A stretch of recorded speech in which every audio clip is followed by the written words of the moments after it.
Good evening and welcome to Bronx Talk. Our guest tonight is the state senator from the Bronx's 36th senatorial district. He's also the chair of the Bronx Democratic County Committee. We have a lot to talk with him about tonight. We'll see what he thinks of the recent midterm elections, the GOP's focus on crime and bail reform, how to spend the $4.2 billion that voters approved in the Environmental Bond Act, and much more. Let's get right to it. Please join me in welcoming back to Bronx Talk Senator Jamaal Bailey. Nice to have you with us. Gary, happy to be back. Beautiful studios. Yes, obviously Bronx that did the right thing during the pandemic. We got everything done. 100%. So what did you make of the midterm elections? The Bronx once again locally elected all the Democrats. I guess that makes you happy. Just open-ended. What'd you think? Look, it was good, but good can be better. And just because you want to do better doesn't mean that you're doing bad, as my grandfather used to say. We elected Kathy Hochul. We brought her back to Albany for a full 4-year term, and I'm confident in her abilities for what she can do for our state going forward. We elected all Democrats in our state legislature, and we brought back all of our statewide Democrats. But it's important for us to look at turnout. And how do we bring more Bronxites? How do we engage more Bronxites and bring more Bronx Democrats to the polls? They came out in good numbers, but good can always be better. And I'm looking as the chair of the party and also as in my role as a state senator to make sure that we are engaging our constituents, our community members at all times, not just when it's time to vote. Much like Gary and I, we speak about baseball, right? I love my Mets, right? You just gave away our secrets. Well, look, I love the Mets, even though I'm a Bronx guy, right? Off-season training is critical for the success of professional athletes or any athlete. We have to do more in terms of off-season training, so to speak, right? We have to be able to knock on doors in off years. We have to be able to reach out to voters in quote-unquote non-traditional times to make sure that they know that we're not just here when it's time to vote. We care, we're committed, and we want you to be a part of the process. Turnout in the Bronx was dreadfully low. I'm glad you brought it up because that's how I was going to follow this up. The Bronx saw the highest drop in voter turnout from 4 years ago. Fewer than 27% of the borough's voters cast ballots for governor. I realize you say that's what we have to do. Why do you think that happened this time? Politics was out there pretty loudly. Why do you think Bronxites didn't show up? Well, I think that sometimes people get caught up in the conversation in relation to presidential years and mayoral years, right? This was a gubernatorial year that was within the midterm elections, and based upon the last couple of times that's taken place, turnout didn't track too far off. Again, it could be much better, but it's something that we can improve upon. How do you engage people through maybe part of it is to get you on Bronx Talk here and talk about some of the issues and things that are important to you? I think that we've got to utilize resources like BronxNet. We have to utilize local media. We have to utilize ethnic media in our communities, not just social media, but we have to look at these the griots, the storytellers, those individuals in our community who can carry a message for us, right? Mm-hmm. And the message that we have to make sure we convey to people is that you matter, not just your vote, because that can be frustrating for a constituent. You only come to me when you need something, and that's not something that I believe in. I believe that we need people all the time, not just when it's time to vote, not just when it's time to cast a vote, not just when it's time to get a petition signature. We need to make sure people feel like they are part of the process, not just feel like they're part of the process, that they are part of the process and that they're engaged more. And that's one of the things in terms of the diversification of the Bronx Democratic County Committee that we've done. We've added more vice chairs. We've wanted to create a larger space where people who have traditionally maybe felt at the margins, that they don't feel like that they feel like that their voice They can matters. participate. Absolutely. I talked to a couple of incumbents who were running again and asked them, what did they think going into the midterm elections? And they said, I'm not going to spend any money on this because in the Bronx, let's face it, we haven't had a Republican elected official since 2004. And, I guess if we averaged it out, they won 85-15 practically across the board. Do you think that Bronxites and even Bronx Democrats took things for granted locally, and then by not showing up at the polls, it affected, of course, Governor Hochul's race was closer than many had hoped. Also, the state controller and the attorney general need votes from the Bronx. Mm-hmm. Do you think it was a matter of taking things for granted? I don't think any of my colleagues in government take anyone for granted. I do, however, think that we have a finite set of resources, and I know that we have a finite set of resources. And so when you're raising money, when you're trying to make sure that you wisely allocate your campaign funds, I think that you're looking to allocate them in the most reasonable fashion going forward. And if you have an over Democratic enrollment, maybe you don't want to spend that money, right? Maybe that's a possibility. But I would say that we should start thinking about, again, other ways to re-engage or to energize people off-cycle. I understand that, and this really gets right into what I had on my mind coming into this program. The Republicans and Lee Zeldin, crime was the big thing. They used something you championed was the bail reform as their target. And they said, look what the Democrats did. But on the Democrat side, there wasn't an education program to explain to not only Democratic voters, but to all voters why it was important to do bail reform. So you and I have had this conversation. Others have had it, but it wasn't in Governor Hochul's campaign to say, we did this because what we believe is the right thing to do. So do you think that was missing, that kind of message? The governor got a lot of criticism for her campaign. I thought that was one of the things that was missing. I think we as a party can always message better. What happens with the conversation in relation to bail reform is that it's the negativity. It is the crime. It is the imagery of an unsafe environment. When, quite frankly, what we should be doing, and you and I, we've had this conversation about what the purpose of bail is. The purpose of bail is not to hold someone in jail. It's not to hold a cudgel over someone's head or to leverage a plea. The purpose of bail is to simply guarantee one's return to court. Nothing more, nothing less. That is what the purpose of bail is, right? And when we did the reforms, and again, I stand behind the reforms. We wanted to limit wealth-based detention. You were at the head of them, let's face it. You're the chair of the Codes Committee. Without question, and it's not something that I would ever walk away from. When we did the justice-related reforms, we wanted to reform an archaic justice system, one where wealth was determining someone's liberty. If you were Harvey Weinstein and you were accused of heinous crimes and you had a significant sum of money, you were able to buy your way out of incarceration. Whereas if you were Khalif Browder charged with stealing of a backpack and you didn't have a couple $100s, then you were left to be incarcerated for a certain sum of time. That is, if people think that's fair, then I would question what their belief sets are. Not to beat the dead horse, but to me, if there was an ad for Governor Hochul saying this is the value of bail reform, and they showed Harvey Weinstein walking away, paying his $3 million and walking away, and others not, I think it might have been an effective campaign to educate the voters. What else about her campaign? I mean, there's a lot of talk now that the state party chair, Jay Jacobs, ought to be replaced. Do you have feelings about that? I think that if we can't look at one person and say that this one individual is the reason why these things took place, right? We have to, again, do more off-season training. We have to engage with our voters off-cycle. We have to explain to them that the Democratic Party is the reason why you have early voting. Once upon a time when we were in the minority, Gary, I did what was called a hostile amendment on early voting. Once my good friend and brother, Senator Jamaal Bailey, came, when we had the majority, we were able to pass early voting. When Democrats have the majority, we have shown that we've been able to loosen up this bottleneck and do things that are right. We have to make sure that people know that and know that all the time, not just during election time. So what do you do? do? Do you run town hall meetings? Do you do what I just said, do a campaign about informing the public about some of the things that are important to you? I think it's a little bit of both. I think that again, these campaigns, they cost money, but I think that we have to be able to be unafraid to spend wisely, and it's an investment.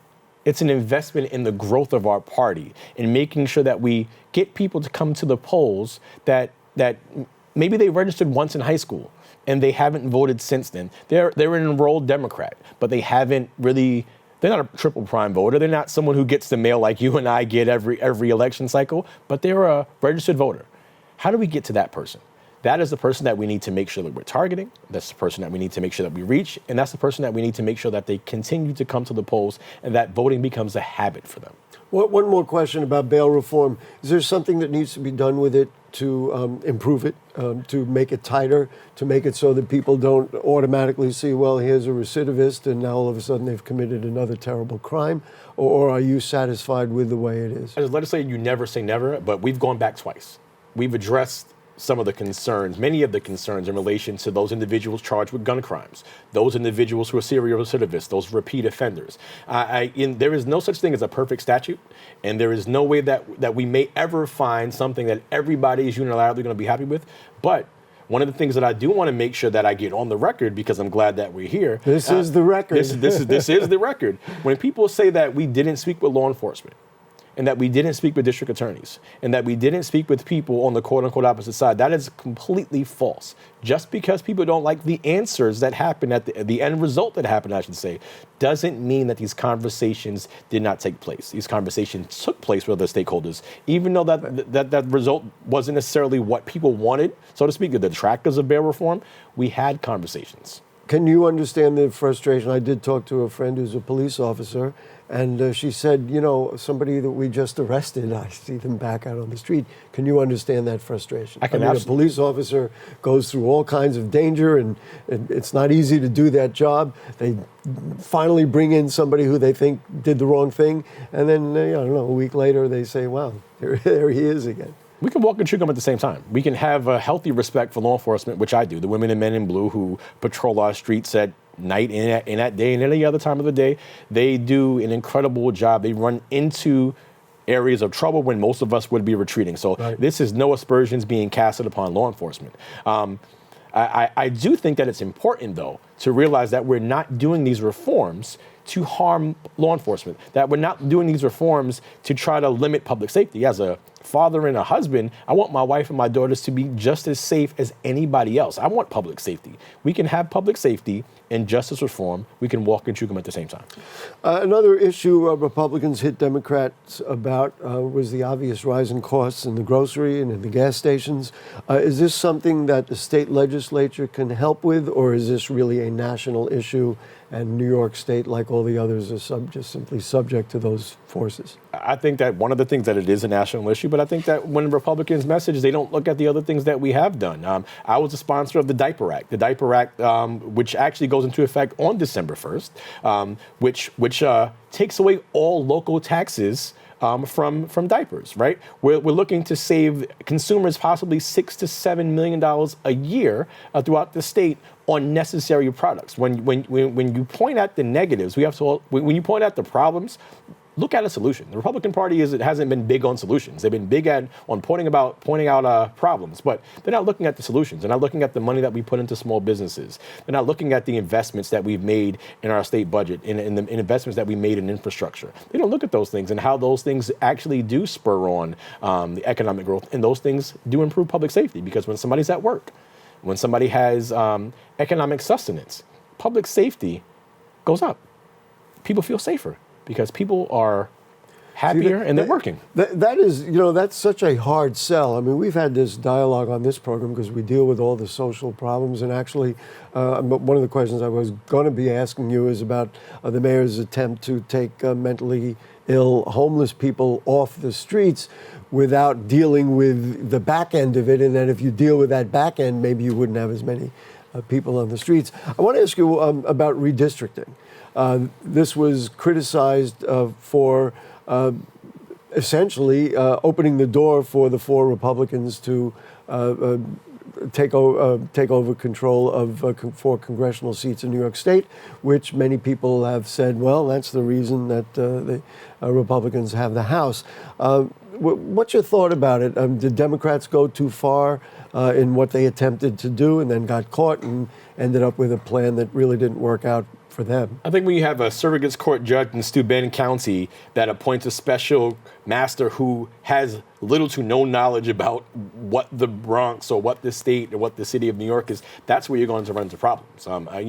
This special master individual decided to carve up many districts. He carved up the Northeast Bronx into 3 congressional districts that had previously been represented by 1 member of Congress in this previous cycle, Congressmember Bowman.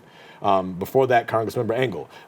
It had always been one contiguous area in one voting block where the voting power could be there. Now, it is diluted into 3 different congressional districts. And that's simply an example of what this special master did to the maps throughout the state and in the city. But that was allegedly caused by the allegation that Democrats reached too far. Do you think that what the Democratic-controlled legislature presented was unfair? I don't know if it was unfair. I don't know if it was unfair at all. I do think that the maps were drawn in a reasonable fashion, and I do think that the court should have held in our favor. That's just my personal opinion, and it's difficult for us to blame any one specific person or one specific factor in relation to that. But I go back to again this unelected judge, this special master who decided to, at some point, and also if we're looking at some of the maps, so some of the maps look eerily similar to the IRC's Republican version of the maps.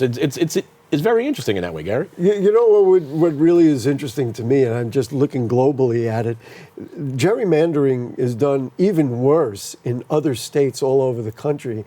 And I was thinking that maybe because we actually have a system here, even if you didn't like the result or you didn't like the judge that pointed the result, because in New York State we actually have, oversight and a system, things were changed. Whereas if the same evaluative tactics were used in, I don't want to pick out any state off the top of my head, in other states where they gerrymander like crazy, maybe the whole nation would look differently. So we kind of got caught. I guess it's my own editorial opinion. We kind of got caught because we have a system of checks and balances here. But ultimately, it's about making sure that we go back to your earlier point, and how do we re-engage people in those areas that we lost, right? I'm hopeful that we win back many of these seats, if not all of those seats, that we lost to Republicans this past cycle. And the way that we do that, it's going to be a presidential year. Our base is going to be more energized. But it's about reaching out to those voters again, not just in those 4 congressional districts, but the congressional districts that we've won. How do we make sure that our margins are even higher? How do we make sure that we, and again, it's not against Republicans individually, but how do we make sure that this party gains no foothold and that they don't gain more ground? And maybe Democrats will be, for want of a better term, scared because they say, wow, look at the dangers if we don't come out and vote, et cetera, et cetera.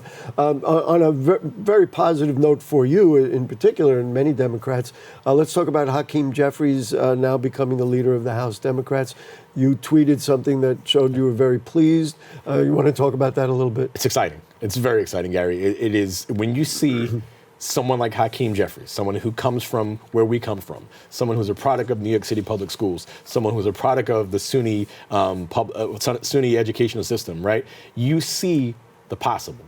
When you have a speaker, Carl Hastie, you have a soon-to-be speaker, Hakeem Jeffries, you start realizing that, damn it, I can do this. Why not me? I'm a kid from the Bronx, New York. I'm a kid from Brooklyn. I'm a kid from upstate New York. You can go Queens and Manhattan. Queens, Manhattan, Staten Island, Mount Vernon, I represent them too, right? Like I'm a kid from this area. And I see a Hakeem Jeffries. I now know, even if I didn't know before, I now know that is something that is within my reach. And that is powerful. It's also powerful, I think, that both the majority leader in the Senate and now the highest Democrat in the House are from New York. It certainly gives us, I'm thinking, a little more influence, let's put it that way. Equals among many, as they would say. Brooklyn is certainly in the House. And in terms of what you see from him and what influence he might have, aside from the fact that, well, okay, he looks like you, he comes from where we come from. What is the effect of this, either politically or legislatively, or on even the political mind of the country? He's a consensus builder. He can get along with everybody about, he's not going to fold, he's not going to roll over, but he's going to listen to what people have to say, even if he doesn't agree with them. I think that in a nation that is growing, unfortunately, further in a more polarizing area where we're going left or we're going right, Hakeem is someone who can bring everybody together. And I think that his skills as an orator, his skills as a consensus builder, his skills as a leader, and just as a person who understands the legislative process is going to make the House of Representatives a better place, and I'm excited about his leadership. The other thing, which I will just say, is his youthfulness projects a different image for the House of Representatives than it has had, and I think that will be very worthwhile. Let's talk about next year, and the council members will be up for re-election. What's your process? And you talked about engaging more people in the Democratic Party rather than saying knee-jerk will support incumbents. What's your process for determining who has done a good job, who still is worth supporting, and who may be in a grassroots position that we say, wow, this is somebody we would endorse? How do you go about doing that? Well, I think that all of the council members have been doing an excellent job, Gary. I think that they've been delivering for their respective districts. I think that they've been fighting, and again, in this quasi post-COVID era, I don't because we're still not post-COVID. I think that we're in this really interesting time where government elected officials are called on to do more. And I think the members of the Bronx delegation of the city council have been doing a fantastic job, whether it's legislatively, whether it's delivering capital dollars, whether it's delivering actual food to constituents. I think that they've been doing an excellent job. Ultimately, the people who renew their contract, so to speak, are the voters. But I think that I'd make the case that each of the districts that we have, they've been doing a fantastic job. So are you telling us now that if there's a grassroots candidate that wants to run, that don't bother because we're ready to support incumbents? What I am saying, Gary, is that we as an organization, we hear everybody out, we listen to everybody, but it's it is important to know that the members of the Bronx City Council delegation, as a block, as a group, and individually, have been doing one hell of a job. And if people are doing an excellent job, we have to make sure that we support them as well as we can. One notable incumbent who wasn't supported but now got reelected, of course, with redistricting, it's a slightly different district, is your colleague, Senator Gustavo Rivera. In plain language, what's your relationship with him like now? He's probably not thrilled that he was cast out on his own, even though he did ultimately get elected. Well, again, Gustavo and I are colleagues, and we're going to work for the betterment of the Bronx as colleagues in the state senate. And I think that is the thing that we know that we're going to do. We both care about the Bronx, we both care about the borough, and we both care about the health. He's the health chair, and I care about the health as well, and I'm the codes chair. And we're going to continue to deliver for the borough in the New York State Senate. Mm-hmm. Nothing more on that. I mean, why he didn't get supported. Well, again, I realized the redistricting got in the way of that. The redistricting is what took place. We continued the endorsement of Miguelina Camilo, who we endorsed in a previous iteration of the lines. And again, we tried to figure out multiple options to make sure that everything happened and everybody could run. Those options did not materialize, and we were faced with a primary, and the primary took place. And the results were what they were. Senator Rivera was the victor, and again, we're colleagues, and we're going to continue to make sure we do what we do. Regret on that? I regret nothing. It's nothing against Senator Rivera. I also want to make sure that it's not just a soundbite in terms of just the regrets, right? It's nothing against Senator Rivera, and as I've said to him, and I'll say it to you, there was no challenger for Senator Rivera in the original iteration of the line. So it is not an animus. It never has been an animus towards Senator Rivera. It was a set of unfortunate circumstances that took place. We continued the endorsement of somebody who we thought the world of. And sometimes in politics, things happen how they happen. The Environmental Bond Act, how do you see a portion of the $4.2 billion that voters voted on for the environment to be spent in your district and in the Bronx? Well, maybe only 4.1 billion should be in the Bronx. We should leave the rest. You'll see $100 million to somebody else. We should leave the rest of it for the rest of this whole big state. But in all seriousness, Gary, I think that infrastructure is important. Green space, developing more green space, more community gardens, increasing safety around, not safety, but the health of our waterways in our borough. Certainly the East Bronx is of great concern. City Island, it just rained the other day and they got flooded again. Flooding, infrastructure, things that happen and as you well know, I represent the city of Mount Vernon, which is a stone's throw away from the Bronx, New York, but they're not immune. They've had a sewer crisis, which our governor has come to the rescue of in terms of putting more money into fixing the sewers. Environmental racism has affected the Bronx and Westchester County, Lower Westchester County for many years. And making sure that we can invest in our environment. And the older I get, the more I realize that the reality is that we do only have one planet. We may be able to recycle goods, but we can't recycle the earth itself. And with that spirit, we have to be more mindful of what we do and how we do. We got about 3 hours more of questions, but we're almost running out of time. Do you think fixing the MTA's budget is going to require a fare hike, or do you think the legislature will be able to put together some monies to help the MTA? I certainly hope we don't have to have a fare hike. I think that hardworking New Yorkers have been paying enough, whether it's the increases of gas and groceries and everything else. I'm certainly hoping that we can avoid a fare hike, and it's something that we as legislators certainly have to explore, doing what we can to avoid that. Let's just, you and I talked about this at a real estate breakfast that we both attended. Co-op City is a large part of your district.